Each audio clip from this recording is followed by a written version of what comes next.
Hola, muy buenas. Bueno, voy a quitar los cascos lo primero. Bueno, en el día de hoy os traigo una filosofía de vida que es la mía y me gustaría compartirla con vosotros. Entonces, bueno, me he hecho un guión con los puntos clave de la filosofía de Sanz o de Alberto Sanz, que soy yo. En este caso, yo había llamado a mi filosofía la filosofía neoplatónica y llevo 10 años llamándola así.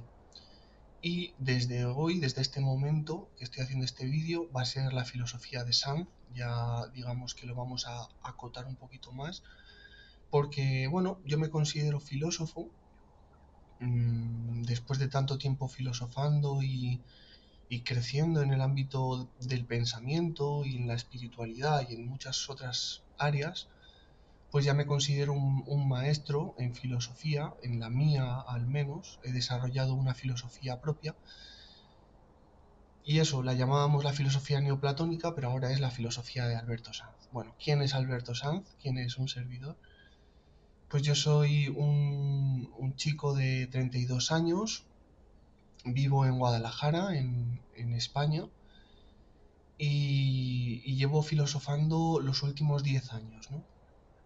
Antes de esos 10 años, bueno, yo no conocía la filosofía más que sentir un interés por la filosofía, pero un interés lejano. O sea, yo no pensaba que iba a volverme filósofo en esos momentos ni de coña.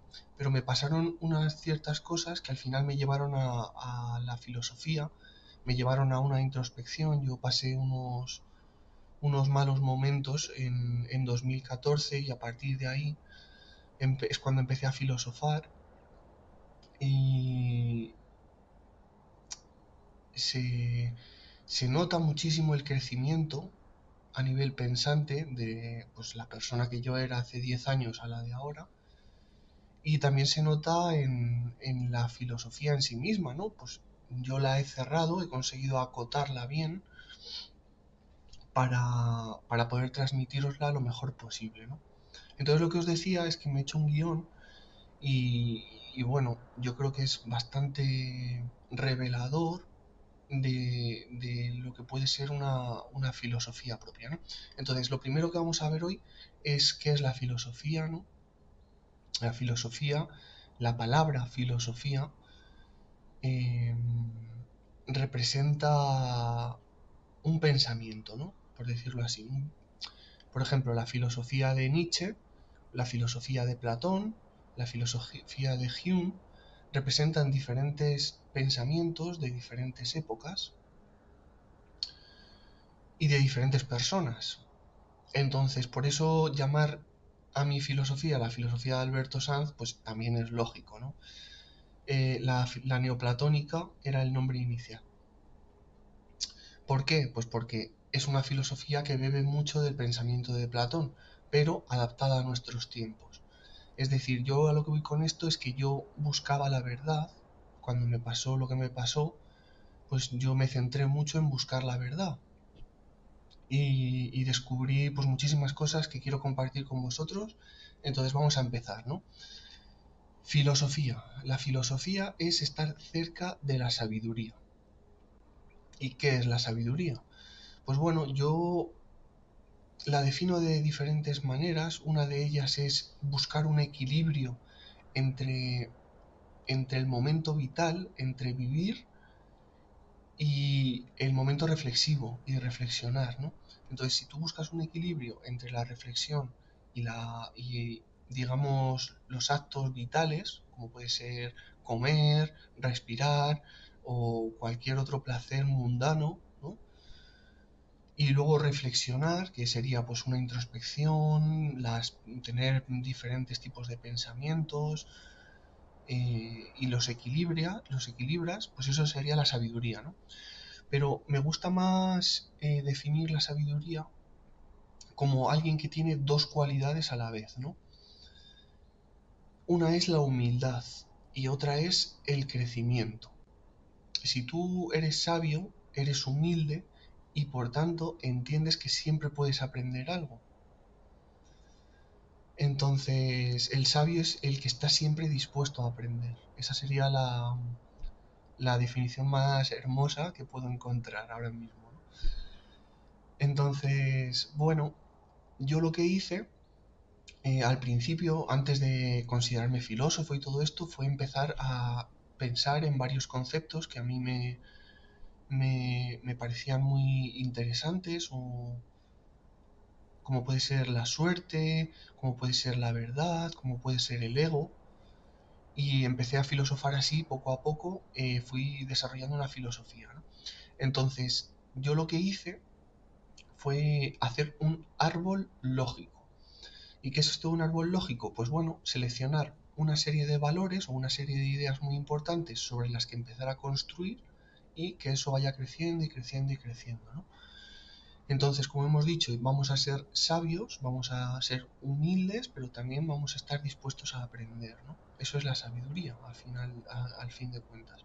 Y yo aprendí muchísimo, pero muchísimo en este aspecto, llevando estos fundamentos, ¿no? Pues puede ser la humildad, la verdad, el amor, la solidaridad en vez de la caridad, eh, el respeto, muchísimas ideas positivas que tienen que estar presentes, y vamos a dejar de lado otras ideas negativas como puede ser la envidia, el rencor, los celos, la ira, la agresividad, el ego, ¿no? Todas esas cosas que serían negativas y nos hacen infelices, ¿no? Entonces, lo primero que yo hice fue tratar de averiguar con una introspección mentalmente si yo era feliz o no era feliz en algunas ocasiones.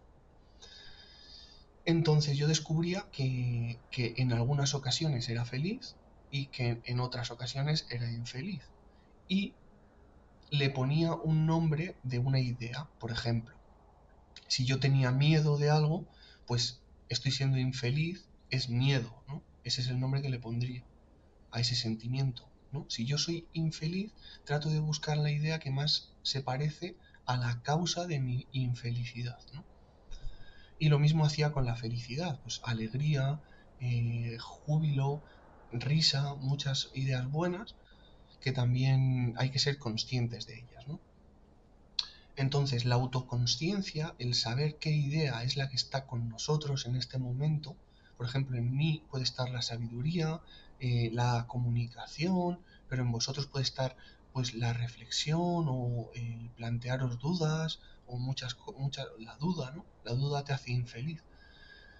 Entonces, ¿a qué voy con esto? Pues a que la sabiduría, la filosofía, perdón, se encarga de ordenar todas estas ideas y ver cómo van creciendo conjuntamente, ¿vale? O sea, tú vas creciendo en el árbol lógico, pero lo vas haciendo conjuntamente con todas estas ideas. Entonces eso va ampliando tu perspectiva, ¿no?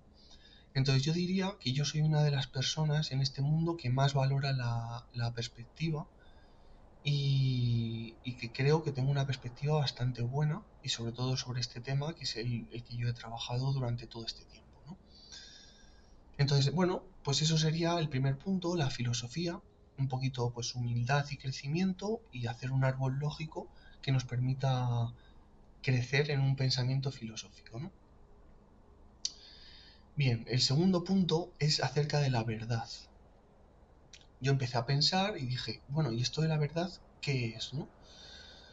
Pues la verdad, lo primero que tenemos que saber es que la verdad es algo que se ajusta a una realidad, ¿vale?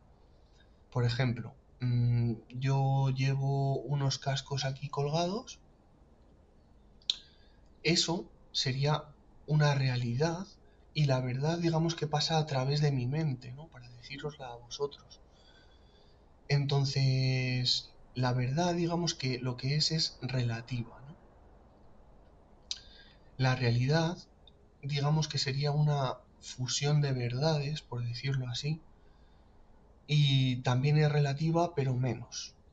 O sea, vamos a ver primero la verdad. yo diría que hay tres tipos de verdad, que sería la verdad subjetiva en cuanto a nivel de virtud, ¿no? La verdad subjetiva sería la más pequeña y lo que representa la verdad subjetiva es pues algo dominado por una creencia. Por ejemplo, yo creo que me gusta esta sudadera y eso es una verdad subjetiva porque a ti puede no gustarte esta sudadera, ¿vale? Entonces, cuando hablamos de gustos, cuando hablamos de impresiones, cuando hablamos de sensaciones incluso, la verdad suele ser subjetiva, ¿no? Suele ser dominada por una creencia y esto no es ni malo ni bueno, es un tipo de verdad y esta sería la verdad más bajita en cuanto a virtud. Luego tendríamos la verdad relativa, que sería la siguiente. Una verdad relativa es lo mismo que la subjetiva, pero apoyada por un juicio, ¿vale? Por ejemplo, en el caso de la verdad, me gusta esta sudadera, si yo dijera, me gusta esta sudadera porque me gusta One Piece y esta sudadera es de One Piece, por tanto me gusta esta sudadera, eso es un juicio lógico o un juicio, entonces la verdad ha crecido a verdad relativa. Ahora la verdad ha cambiado, ha crecido gracias al juicio, ¿no? Entonces, ahora sabemos por qué me gusta esta sudadera, ¿no? Porque me gusta One Piece y porque como la sudadera es de One Piece y me gusta también, pues me gusta la sudadera, ¿no? Entonces, ¿a qué voy con esto?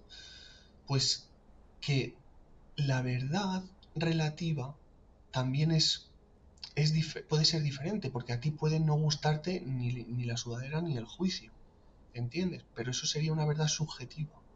Tendrías que tener un juicio para que fuera relativa y se pudieran comparar las dos, ¿no?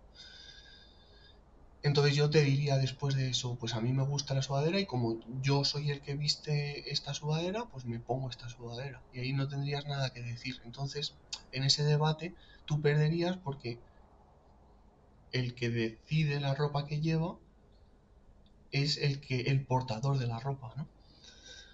Es una tontería, simplemente es por hablar de juicios, de libertades y de virtudes, ¿no? Bien, entonces, después de la verdad subjetiva está la relativa y después de la relativa está la certera, que sería una verdad que compartimos varias personas. Por ejemplo, nos gusta vestirnos, ¿vale?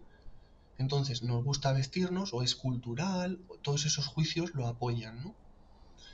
Entonces, si lo compartimos varias personas, se convierte en una verdad certera. Ya no sería relativa, sería certera, grado 1, 2, 3, 4, hasta infinito, ¿vale?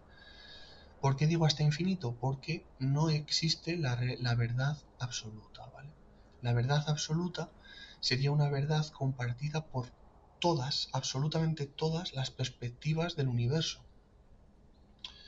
Para ser absoluta, ¿no? Es que absoluta es una palabra muy fuerte. Es como que lo absoluto solo se refiere a lo absoluto. O sea, absoluto es algo que implica todo, todas las perspectivas del universo, todas las que existan, ¿no? Por ejemplo, una verdad podría ser que mi libro existe, ¿vale? Tú no lo sabías hasta hace 20 segundos, ¿no? Entonces, como no lo sabías, esa verdad ha podido crecer. Y al poder crecer, no es absoluta. Entonces, no, por mucho que yo diga que este libro existe, si tú no eres consciente de él, en tu perspectiva, para ti no existe o no existía, ¿no? Entonces, hasta que yo no te lo he dicho y te lo he mostrado, no lo has podido, con juicios visuales, con escuchándome a mí y todo eso, no podías saber que existía el libro. Entonces, ni siquiera la existencia es una verdad absoluta, por lo tanto, la realidad también es relativa, que eso es una historia un poco complicada de entender, pero luego vamos con ello, ¿vale? Entonces eso, yo distinguiría verdad subjetiva, relativa, certera y luego la absoluta que no existe, que sería, digamos, una utopía para nosotros crecer en cuanto a verdad, ¿vale? Bien, Bueno, esto era un poco la introducción, los dos primeros puntos de este guión que os estaba comentando. El tercer punto sería el ego, ¿vale? El ego, el estudio del ego ha sido también muy importante en mi pensamiento. ¿Qué era el ego, no? Y yo digo que ego es una palabra polisémica, tiene muchos significados, porque hay tantas ideas en el universo que necesitamos las palabras para, digamos, contener todas esas ideas, y eso provoca un ego en nosotros, ¿no? Porque, bueno, por diferentes cuestiones, ¿no? Pero a lo que voy es que el ego es una palabra polisémica, tiene varios significados y vamos a verlos ahora mismo. El primer significado sería el cuerpo humano. Nuestra parte física se llama ego también, ¿vale? Todo lo físico en nosotros. Eso es una acepción del ego. La siguiente acepción sería una valoración excesiva sobre nosotros mismos. O sea, si tú estás haciendo una valoración excesiva, ya no estás haciendo un juicio justo, porque estás haciendo un exceso. Entonces, el ego en este caso te aleja de la humildad y por tanto de la sabiduría. Porque la humildad, digamos que busca la verdad, y el ego lo que busca es reafirmar una serie de creencias, ¿no? Entonces, en este aspecto, el ego es negativo. En el aspecto primero, que es el cuerpo, nuestra parte positiva, o sea, nuestra parte física, sería positivo, ¿no? Y la última acepción, la tercera acepción del ego, sería lo estático en nosotros. O sea, el ego es necesario, pero es malo. Esto nos hace ver también que, bueno, hay cosas que no podemos evitar como seres humanos, ¿no? Una de ellas es el ego. Si queremos crecer, necesitamos tanto fluir como estar estáticos. Fluir como estar estáticos. Esa relación es la que nos permite avanzar. Otra manera de verlo sería así. Tú estás... No, sería así. Tú, tú estás creciendo, ¿vale? Fluidamente, a mayor o menor velocidad, ¿vale? Entonces, por un momento paras y desarrollas lo que viene a ser una paranoia estática, por ejemplo. Luego subes y vuelves a fluir. Entonces, cuando tú tienes el momento estático, no estás creciendo, pero es necesario para crecer, ¿vale? Y un momento estático, por ejemplo, es un momento que nos hace infelices. Lo que hablábamos al principio, la duda, por ejemplo, te provoca paranoia estática o pensamiento estático que, que te propone diferentes variantes para tú hacer los juicios para elegir la verdad que a ti te salga, ¿no? Por decirlo así. Entonces, bueno, ego tendría estos tres significados: lo físico en nosotros, nuestro cuerpo, lo, la valoración excesiva, que sería mala, y lo estático en nosotros, que lo que nos permite crecer también, ¿no? Y nos hace infelices en este caso. Con esto sí que vengo a decir que la no felicidad es inevitable. Es decir, nadie en el mundo puede ser feliz al 100% durante toda su vida. Y esto es porque, bueno, el mundo es imperfecto, esto también es uno de los pilares de mi filosofía, y esta imperfección hace que tanto nosotros como cualquier idea no pueda ser todo, ¿vale? Esto lo veremos un poquito más adelante, pero vamos a avanzar, ¿vale? Ahora os quería hablar sobre metafísica. ¿Qué es la metafísica, no? La metafísica, literalmente, o como se diga, etimológicamente me parece que es, sería más allá de la física, ¿no? Entonces, la metafísica realmente se encarga de ver lo que hay científicamente hablando más allá de la física, ¿vale? Pero siempre científicamente, por eso se llama metafísica, ¿no? Entonces, la metafísica es una ciencia. Y a lo que voy con esto es que la metafísica estudia los sucesos energéticos que emanan de una mente, por ejemplo, o los sucesos energéticos en general, ¿no?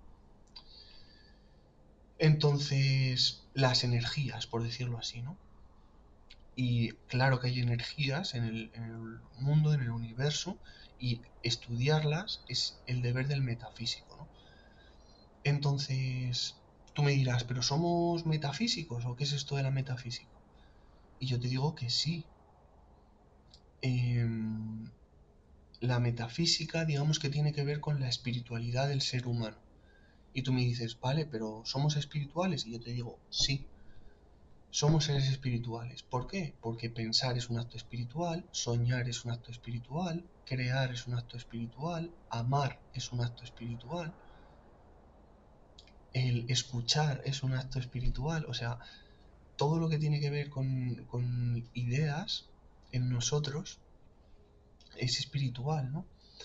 Entonces, si somos seres espirituales, lo que necesitamos es saber hasta qué punto somos espirituales y qué rol desempeña la espiritualidad dentro de nosotros, ¿no? Entonces, aquí vamos a hablar del alma. ¿Qué es el alma? El alma es todo lo que es un ser humano en concreto, ¿vale? El alma humana es todo lo que es un ser humano en concreto. Y aquí vamos a lo de antes, al ego, ¿no? El ser humano es cuerpo, es parte física, pero también tiene parte metafísica, ¿no? Entonces tú dirías, cuerpo y alma. Pero yo te digo que no, eso no es así. El cuerpo forma parte del alma, porque forma parte de todo lo que es un ser humano concreto, ¿no? Entonces, si el cuerpo es una de las partes del alma, ¿cuáles son las que faltan? Pues bien, ya tenemos la espiritualidad, que sería todo lo que tiene que ver con ideas, ¿vale? Pero luego está la paranoia, que es todo lo que tiene que ver con nuestros pensamientos, y por último estarían los lazos o los recuerdos, ¿no? Entonces, yo siempre lo defino así: ego, cuerpo, lo más físico y lo más terrenal; paranoia, pensamientos; ideas, espiritualidad; y lazos, recuerdos. Esto en cuanto a niveles de profundidad espiritual, ¿no? O de profundidad metafísica, podríamos decir. Bien, entonces ya tenemos todo lo que somos, pero falta un nivel, que es el nivel más fundamental, que sería el caos, ¿vale? Entonces, el apartado cero del alma sería el caos. El caos, digamos que es la idea que te hace único, que te hace ser diferente a los demás, ¿no? Por ejemplo, el libro es diferente a los cascos. Son cosas diferentes, ideas diferentes. Por lo tanto, en su alma, en el alma del libro y en el alma del casco, tiene que haber caos para que estén diferenciadas y sean únicas, ¿no? Pues lo mismo pasa con el ser humano. Por ejemplo, si yo me comparo con los cascos, pues mi ego es diferente, mi parte física es diferente, mis pensamientos son diferentes, pues unos cascos no pueden pensar a priori, y yo sí. Entonces mis pensamientos son de más calidad que los de los cascos, porque no piensan. Bien. Luego, la espiritualidad, pues la idea cascos tiene una idea, una energía, es una idea, y yo como persona soy otra idea. Por ejemplo, si yo te dijera, ¿qué prefieres tirar desde un quinto piso? ¿Los cascos o a una persona? Pues tirarías los cascos, ¿no? Por moral y por muchas cosas, porque tú consideras que el alma de los cascos es inferior al alma de un ser humano, ¿no? Bien, y eso es la espiritualidad, las ideas. Y luego están los recuerdos, los lazos. Por ejemplo, los lazos entre los cascos y yo, el lazo entre los cascos y yo ha mejorado al utilizarlo como ejemplo en este momento. Entonces, lo que ahora estoy considerando que es el alma de los cascos, no lo había considerado nunca antes. Pero es para compararnos, ¿no? Yo tengo recuerdos mucho más poderosos y los cascos solamente tienen este recuerdo un poquito en mi psique, ¿no? Entonces esos son los lazos, ¿vale? Y así es como se define. Y luego el caos, ¿no? El caos, que sería el fundamento, que es lo que nos hace diferentes. Pues los cascos son una cosa y yo soy otra cosa. Bien. Guay, pues ese sería el alma humana, ¿no? Cuerpo, paranoia, espiritualidad, lazos. Ego, recuerdos, bueno, ya sabéis, ¿no? Entonces ya sabemos que somos seres metafísicos también. Yo digo que somos seres poliplanares, que es otra historia. Que es que podemos habitar diferentes planos existenciales, como puede ser el plano onírico, en los sueños, el plano digital, por ejemplo, tú ahora me estás viendo digitalmente, el plano metafísico, cuando pensamos, nuestra propia dimensión, cuando pensamos nosotros solos, o incluso el plano físico, claro. En el plano físico también estamos. Entonces somos seres poliplanares, ¿no? Entonces yo venía a hablaros un poco de lo que es la mente humana, nuestra propia psique, en el siguiente punto. Y aquí vemos qué cualidad tiene el ser humano que nos permita generar realidad, ¿no? Yo sé que es mucha información esto que os estoy dando, pero es un poco para explicar el pensamiento filosófico que he desarrollado durante todo este tiempo y, y para también que lo podáis conocer, ¿no? Entonces, ¿qué cualidad necesitamos nosotros para generar realidad?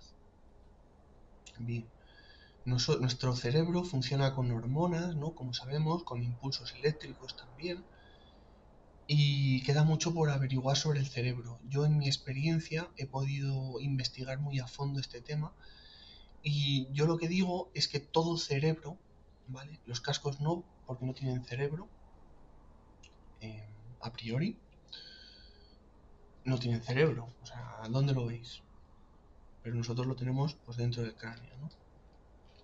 Entonces, todo cerebro tiene una cualidad que puede generar realidad, ¿no? Y esa cualidad la llamamos esquizofrenia, ¿vale? No os asustéis, porque esto de la esquizofrenia tiene más miga de lo que parece. Normalmente, bueno, pues sería una palabra polisémica también, como el ego. Se conoce la esquizofrenia como una enfermedad mental, de salud mental, en la que, bueno, lo que se suele decir de ella, o lo que conocemos así superficialmente, es que se oyen voces, que la gente incluso puede llegar a ser, aislarse socialmente o escuchar, tener alucinaciones, ¿no? Entonces la esquizofrenia, esa connotación negativa o esa enfermedad sería una de las acepciones de esquizofrenia. Pero luego está la otra, que sería que esquizofrenia es la capacidad de generar realidad de un cerebro, ¿vale? Y esto está muy interconectado, porque si tú tienes una esquizofrenia muy elevada, puedes distorsionar la realidad, que es lo que pasa en la enfermedad, ¿no? Pero no es del todo así. Entonces yo lo que hice fue hacer un experimento y fusionar los dos conceptos en uno, ¿vale? Y ahora lo que yo llamo esquizofrenia es la capacidad de generar realidad del cerebro. Y lo explico de esta manera. La esquizofrenia va fluctuando según tu nivel de hormonas. Dopamina, serotonina, todo eso afecta a ese nivel que va fluctuando, ¿vale? Va creciendo, va disminuyendo, va creciendo, va disminuyendo. Se queda así, se mueve, se queda. O sea, tiene muchísimas variantes, ¿no? Entonces, nosotros lo que tenemos es un umbral de realidad por aquí, ¿vale? Imaginaos que mi umbral de realidad está aquí. Entonces la esquizofrenia va moviéndose, va generando realidad de diferentes maneras y tú vas sintiendo emociones o pensamientos durante ese tiempo, ¿no? Entonces hay un momento en el que, si hay algún momento en el que la esquizofrenia supera el umbral, ahí estás distorsionando la realidad. O sea, el umbral de realidad, digamos que es tu coherencia, pero si tú la distorsionas, ya sería la enfermedad, ¿no? Entonces, bueno, si tú tienes, hay por ejemplo gente que tiene el nivel más bajito y que nace con un nivel normal de esquizofrenia, pero con el umbral más bajo. Y esa gente está diagnosticada de esquizofrenia durante toda su vida. Pues bueno, eso es una realidad también, ¿no? Pero la gente, digamos, sana mentalmente, lo que busca es estar por debajo del umbral, para no distorsionar la realidad nunca. Entonces, por ejemplo, si estás enamorado, pues la dopamina, la serotonina suben y esto sube. Entonces puede haber momentos en los que distorsiones la realidad y tengas paranoias, por ejemplo, ay, no sé si esta chica me va a decir que sí cuando la pida salir, no sé qué, y te generas paranoias estáticas producidas por este exceso de esquizofrenia, ¿no?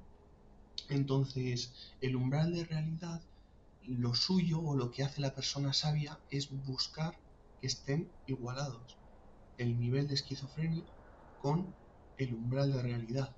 Y de esta manera conseguimos maximizar el poder pensante, que también sería un sinónimo de esquizofrenia. La esquizofrenia sería el poder pensante, ¿no? Este nivel. O sea, si estuviéramos aquí tendríamos un poder pensante supremo, ¿no? Pero nuestro umbral está aquí, entonces estaríamos distorsionando la realidad continuamente. Entonces lo que hacemos nosotros como humanos es estar por debajo del umbral. Y eso lo controla nuestro equilibrio, nuestros sentidos, lo que somos, ¿no? Entonces, bueno, la esquizofrenia, como veis, es un tema un poco complejo de abordar porque nadie tiene experiencia. Yo, como os he dicho antes, hace 10 años tuve un episodio esquizofrénico y he podido investigar muy bien acerca de lo que significa esta enfermedad y tal y como lo explico es como yo creo que es, cómo funciona y ahora como persona sabia pues yo trato de que esté igualado el nivel con el umbral, ¿no? Bien, bueno, siguiente punto, ya hemos visto un poco acerca de filosofía, la verdad, el ego, la metafísica con la espiritualidad dentro, ¿no? El rol de la espiritualidad en el alma, hemos visto el alma también, y la psique humana, la esquizofrenia, ¿no? Ahora quería cambiar un poco de tema y es hablaros de ciencia, ¿no? Que no es cambiar de tema, es hablaros de física. Bien, la física lo que explica es los fenómenos naturales en nuestro universo, ¿no? La metafísica lo que explica es los fenómenos naturales en nuestro cosmos, más allá del universo, ¿no? Entonces, claro, la historia es que ahora mismo la mejor teoría de la realidad es la teoría de cuerdas, físicamente hablando. La teoría de cuerdas lo que explica es que todo lo que existe está formado por energía, ¿no? Por pequeños filamentos de energía que vibran, que se han llamados cuerdas, y hay dos tipos de cuerdas, están las cuerdas abiertas y las cuerdas cerradas que vibran, ¿no? Entonces, esas vibraciones producen diferentes tipos de relaciones entre estas cuerdas y esas relaciones entre cuerdas generan lo que viene a ser ya los átomos, ¿no? Por ejemplo, son como pequeños tejidos de cuerdas que vibran y eso forman un átomo. Y una de esas cuerdas, por ejemplo, puede ser un electrón que, ¿sabes? O sea, simplemente decir que todo lo que existe es energía. O sea, las cuerdas serían lo más pequeño que existe, ¿vale? Lo más pequeño del universo sería una cuerda singular, ¿no? Eso es lo más pequeño. Entonces, las redes de cuerdas generan átomos. Si nosotros rompemos átomos en un acelerador de partículas, lo que salen son partículas subatómicas. O sea, diferentes relaciones entre cuerdas. Porque nosotros estamos colisionando dos átomos, dos materias. Entonces esas cuerdas que estaban organizadas a priori se desorganizan y se unen creando partículas subatómicas, ¿vale? Bien, entonces, ¿podemos ver una cuerda? No se puede ver, porque cuánticamente existe y no existe la cuerda, es una historia. La movida es que en un acelerador de partículas tú lo que colisionas son átomos, ¿vale? Y cuando colisionan esos átomos se produce mucha energía. Esto lo hacen para investigar acerca de los inicios del universo, ¿vale? Bien, pero lo que está claro es que la energía es intrínseca a la materia, ¿no? Materia y energía son prácticamente lo mismo. Lo que pasa es que la materia pues son redes de energías, ¿vale? Redes muy grandes de las cuerdas, ¿no? Que forman pues átomos, los átomos entre sí forman materia, o sea, tejidos y demás. Entonces, esta teoría de cuerdas solo se sostiene si el universo tiene 11 dimensiones, ¿vale? Entonces, la teoría dice que hay una historia que se llama compactificación, y lo que dice la compactificación es que hay dimensiones compactificadas dentro del universo, ¿no? Y eso tiene mucho sentido. Bien. Em, la metafísica estudia lo que hay más allá del universo, estudia el cosmos y estudia las energías. Entonces, para entender el universo, la mejor rama que tenemos es la metafísica, porque si todo está formado por energía, por cuerdas, pues vamos a estudiar las energías, ¿no? Entonces, ¿qué es la metafísica o qué estudia? La metafísica estudia los sucesos energéticos, las ideas, ¿vale? Este es el punto central de mi filosofía, que es que las ideas son sucesos energéticos. Es decir, una cuerda es un suceso energético. Pues una idea también es eso, ¿vale? Por ejemplo, los cascos de lo que hablábamos antes es una idea que ha crecido durante este vídeo. Entonces, ¿qué es este suceso energético? Pues tiene unas cualidades determinadas, ¿no? Pues al igual pasa con los seres humanos, nosotros somos ideas, somos sucesos energéticos. Y así pasa con todas las ideas del universo, ¿no? Entonces, bueno, yo creo que lo vamos a dejar por aquí, que ha quedado bastante que revelador, y ya haré la segunda parte, ¿vale? Donde hablaremos de libertad, determinismo y decisión, sobre realidades, las ideas, la muerte, y os leeré parte de mi libro, ¿vale? En la segunda parte de este vídeo. Entonces, de momento vamos a dejarlo aquí, que ya se me cansa la voz, y nos vemos en el siguiente.